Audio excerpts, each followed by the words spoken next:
তুলে ধরছি অষ্টম শ্রেণী জুনিয়র বৃত্তি পরীক্ষা বাংলা বিষয়ের সিলেবাস ও মানবন্টন। তোমরা অনেকেই বিভিন্ন সময় বিভিন্নভাবে প্রশ্ন করেছো যে বাংলা প্রথম পত্রের সাথে দ্বিতীয় পত্র থাকলে কোন কোন টপিকসগুলো থাকবে, আনন্দ পাঠ থাকবে কিনা, এবং দ্বিতীয় পত্রের কোন কোন টপিকসগুলো থাকবে। এই যাবতীয় অসংখ্য প্রশ্ন রয়েছে তোমাদের মাঝে। এই সকল প্রশ্নের অবসান ঘটিয়ে হাজির হয়েছি তোমাদের বাংলা বিষয়ের মানবন্টন ও সিলেবাস নিয়ে। বাংলা তোমাদের 100 নম্বরের বৃত্তি পরীক্ষা মার্কস থাকবে, অর্থাৎ 100 নম্বরে। বহু নির্বাচনী প্রশ্ন থাকবে তোমাদের 20 নম্বর, অর্থাৎ 20টা এমসিকিউ থাকবে তোমাদের। সৃজনশীল প্রশ্নের জন্য 40 নম্বর, বর্ণনামূলক প্রশ্নের জন্য 10 নম্বর এবং নির্মিত অংশের জন্য 30 নম্বর বরাদ্দ থাকবে, অর্থাৎ সেকেন্ড পার্ট থেকে তোমাদের 30 নম্বর থাকবে। সকল প্রশ্নের উত্তর দিতে হবে এবং সময় থাকবে তোমাদের 3 ঘন্টা, এবং এক্সট্রা কোনো কোশ্চেন তোমরা পাবে না।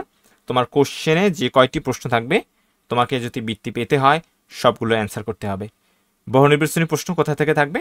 গদ্য থেকে 5টি, কবিতা থেকে 5টি এবং ব্যাকরণ অংশ থেকে 10টি, মোট 20টি এমসিকিউ থাকবে তোমার। সেক্ষেত্রে তোমার কিন্তু পুরো বই পড়তে হবে। এখানে কিন্তু নির্দিষ্ট কোনো কিছু বলেনি যে এই টপিকস থেকে পড়বে বা পড়তে হবে। তোমার পুরো বই পড়তে হবে, অর্থাৎ ব্যাকরণ বই যে তোমাদের রয়েছে সেটা পুরো পড়তে হবে, এবং তোমার যে প্রথম পত্র যে বইটি রয়েছে গদ্য পদ্য যেটা রয়েছে সেই বইটা পুরোটাই পড়তে হবে তোমার, এবং পুরোটা বই থেকে 10টি এবং ব্যাকরণ থেকে 10টি, মোট 20টি এমসিকিউ তোমার থাকবে।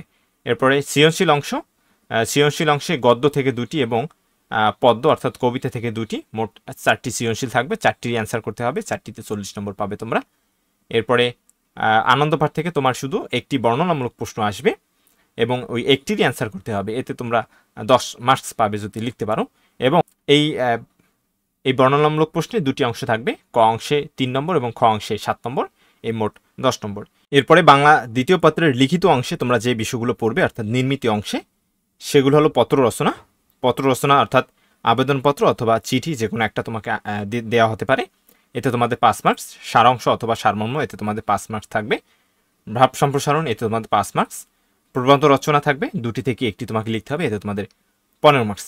এই তোমাদের মোট 30 মার্কসের নির্মিত অংশ থাকবে, অর্থাৎ গ্রামারের অংশ থেকে তোমাদের লিখিত থাকবে।